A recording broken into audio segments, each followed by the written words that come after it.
Dear students, Plus 2 Accountancy Chapter 3 Reconstitution of Partnership Firm Admission അതിലെ goodwill valuation മെത്തേഡായ weighted average profit method അതിൻ്റെ ക്വസ്റ്റ്യനാണ് നമ്മൾ ചെയ്യാൻ പോകുന്നത്.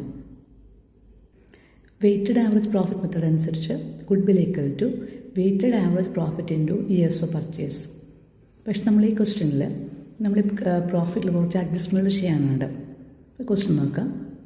Calculate the goodwill of a firm on the basis of 3 years purchase of weighted average profits of last 4 years. നമുക്ക് last 4 വർഷങ്ങളിലെ profit നമുക്ക് തന്നിട്ടുണ്ട്. കൂടാതെ കുറേ അഡ്ജസ്റ്റ്മെൻറ്റ്സ് തന്നിട്ടുണ്ട്. അപ്പോൾ ഈ ക്വസ്റ്റ്യൻ എന്താണെന്ന് പറഞ്ഞാൽ നമ്മൾക്ക് വെയ്റ്റഡ് ആവറേജ് പ്രോഫിറ്റ് മെത്തേഡ് അനുസരിച്ച് ഗുഡ്വിൽ കാൽക്കുലേറ്റ് ചെയ്യണം. അതിൻ്റെ ഇക്വേഷൻ പറഞ്ഞാൽ goodwill equal to weighted average profit into years of purchase. നമുക്ക് തന്നിരിക്കുന്ന ഈ പ്രോഫിറ്റ് കുറച്ച് അഡ്ജസ്റ്റ്മെൻറ്റുകൾ ചെയ്യാനായിട്ട്. അപ്പോൾ അത് നമുക്കൊരു 3 അഡ്ജസ്റ്റ്മെൻറ്റ് ചെയ്തിട്ട് വേണം ആ പ്രോഫിറ്റിന് എടുത്തിട്ട് വേണം പിന്നീട് അതിൻ്റെ വെയ്റ്റഡ് ആവറേജ് പ്രോഫിറ്റ് കാൽക്കുലേറ്റ് ചെയ്യാനായിട്ട്. അപ്പോൾ അതിൽ തേർഡ് അഡ്ജസ്റ്റ്മെൻറ്റ് ആദ്യം നോക്കാം. നമ്മൾക്ക് 2012, 13, 14 ഈ വർഷങ്ങളിലെ പ്രോഫിറ്റ് തന്നിട്ടുണ്ട്. ക്വസ്റ്റ്യൻ പറയുന്നത് ഈ 4 വർഷങ്ങളിലും ഒരു 4,800 റുപ്പീസ് വെച്ചിട്ട് എല്ലാ വർഷവും എന്ത് ചെയ്യണം, ഒരു മാനേജ്മെൻറ്റ് കോസ്റ്റ് ആനുവൽ ചാർജ് ചെയ്യാൻ പറഞ്ഞു. എന്ന് പറഞ്ഞാൽ അതിൻ്റെ പ്രോഫിറ്റിൽ നിന്നും എല്ലാ വർഷം ഈ 4,800 രൂപ നമുക്ക് കുറയ്ക്കാം.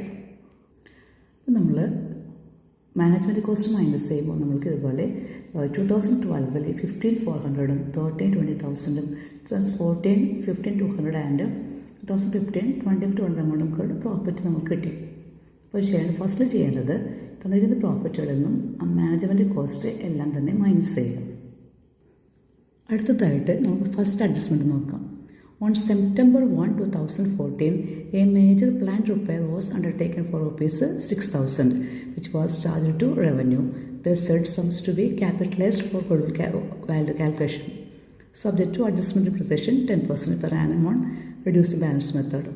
ഇതെന്താണെന്ന് പറഞ്ഞാൽ 2014 പ്ലാന്റിന് ഒരു മേജർ റിപ്പയർ സംഭവിച്ചു.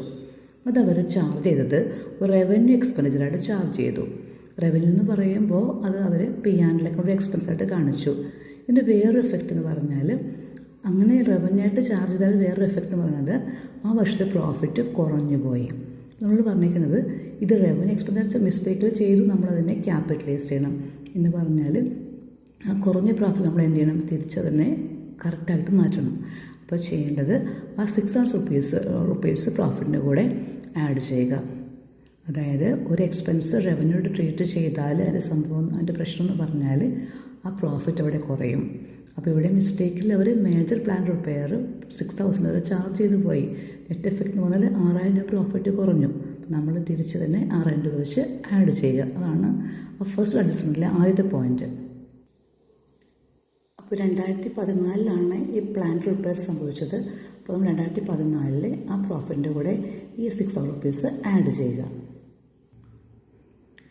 2014 അവർ നമ്മളോട് അതിന് ഡിപ്രീസിയേഷൻ ചാർജ് ചെയ്യാൻ പറയുന്നുണ്ട്. അത് റെഡ്യൂസിങ് ബാലൻസ് മെത്തേഡാണ്. റേറ്റ് 10%. അപ്പോൾ നോക്കുക, സെപ്റ്റംബറിലാണ് നമ്മൾ അസറ്റ് നമ്മൾ ക്യാപിറ്റൽ എക്സ്പെൻഡിച്ചർ തന്നെ ചാർജ് ചെയ്തിരിക്കുന്നത്. ഇതിൽ അക്കൗണ്ടിങ്ങിൽ അസ്യൂം ചെയ്തിരിക്കുന്നത് ജനുവരി ടു ഡിസംബർ ആണ്. അപ്പോൾ സെപ്റ്റംബർ, ഒക്ടോബർ, നവംബർ, ഡിസംബർ 2014 4 മാസത്തേക്ക് നമ്മൾ ഡിപ്രീസിയേഷൻ ചാർജ് ചെയ്യണം. 2014 സെപ്റ്റംബർ 1 നമ്മൾ ഡിപ്രീസിയേഷൻ ചാർജ് ചെയ്യാൻ പോകുന്നത്. സെപ്റ്റംബർ, ഒക്ടോബർ, നവംബർ, ഡിസംബർ 4 മാസത്തേക്ക് 6,000 രൂപയ്ക്ക് 10% നിരക്ക് ഡിപ്രീസിയേഷൻ ചാർജ് ചെയ്യുക. അപ്പോൾ നമുക്ക് 200 റുപ്പീസ് കിട്ടും. 2015 വന്നു കഴിയുമ്പോൾ നമ്മളുടെ ഈ 6,000 റുപ്പീസിൻ്റെ പ്ലാന്റ് നമ്മളുടെ കയ്യിൽ 2015 സ്റ്റാർട്ടിങ് തുടങ്ങിയിട്ടുണ്ട്. അപ്പോൾ ഇത് റെഡ്യൂസിങ് ബാലൻസ് മെത്തേഡാണ് ഈ പ്രോബ്ലം നമ്മൾ ആൻസർ ചെയ്യേണ്ടത്. 2015 അസറ്റിൻ്റെ കോസ്റ്റ് വരുന്നത് 6,000 മൈനസ് 200 ദാറ്റ്സ് ഈക്വൽ ടു 5,800. ഇതിൻ്റെ 10% എന്ന് പറയുമ്പോൾ 580 റുപ്പീസ് 2015 ഡിപ്രിസിയേഷൻ വരും. കാരണം ഇത് റെഡ്യൂസിങ് ബാലൻസ് മെത്തേഡാണ്. ശ്രദ്ധിക്കുക, 2014 നമ്മൾ സെപ്റ്റംബർ 1 വാങ്ങിച്ചു. സോ 4 മാസം ഡിപ്രിസിയേഷൻ ചാർജ് ചെയ്യുക. Accounting year January to December ആണ്. സെപ്റ്റംബർ, ഒക്ടോബർ, നവംബർ, ഡിസംബർ നമുക്ക് 200 റുപ്പീസ് കിട്ടി. ദെൻ 15 വന്നു കഴിയുമ്പോൾ അസറ്റിൻ്റെ വില എന്ന് പറയുന്നത് ആ 6,000 നിന്നും നമ്മുടെ 2014 200 റുപ്പീസ് മൈനസ് ചെയ്യുക. അപ്പോൾ 2015 5800 രൂപയാണ് ഈ പ്ലാന്റിൻ്റെ കോസ്റ്റ്. അതിന് 10% 580. അങ്ങനെ വരുമ്പോൾ 2014 200 ഡിപ്രിസിയേഷനും 2015 580 ഡിപ്രിസിയേഷനും വരും. അടുത്ത adjustment second one. The closing stock for the year 2013 was overvalued by ₹2400 എന്ന് പറഞ്ഞാൽ 2013 ക്ലോസിംഗ് സ്റ്റോക്കിൻ്റെ വില കൂട്ടിയിട്ടു എന്ന് പറഞ്ഞാൽ നമ്മൾക്കറിയാം ക്ലോസിംഗ് സ്റ്റോക്ക് വരുന്നത് ട്രേഡിംഗ് അക്കൗണ്ട് ക്രെഡിറ്റ് സൈഡിൽ നമ്മൾ റെക്കോർഡ് ചെയ്യുന്നത്. അപ്പോൾ ക്രെഡിറ്റ് സൈഡിൽ ഏത് ഐറ്റം റെക്കോർഡ് ചെയ്ത് അതിൻ്റെ വില കൂട്ടിയിട്ടാൽ നമ്മുടെ പ്രോഫിറ്റ് ഓട്ടോമാറ്റിക്കലി കൂടും. അപ്പോൾ ഇതിൻ്റെ അർത്ഥം എന്ന് പറഞ്ഞാൽ 2013 നമ്മുടെ പ്രോഫിറ്റ് കൂടിക്കിടക്കരുന്നു. അപ്പോൾ നമ്മളതിനെ അഡ്ജസ്റ്റ് ചെയ്യണം. അല്ലെങ്കിൽ കറക്റ്റ് എന്ന് പറഞ്ഞാൽ 2000 എമൗണ്ട് 2100 റുപ്പീസ് അതിൽ നിന്ന് മൈനസ് ചെയ്തിട്ട് പ്രോഫിറ്റ് കറക്റ്റാക്കുക.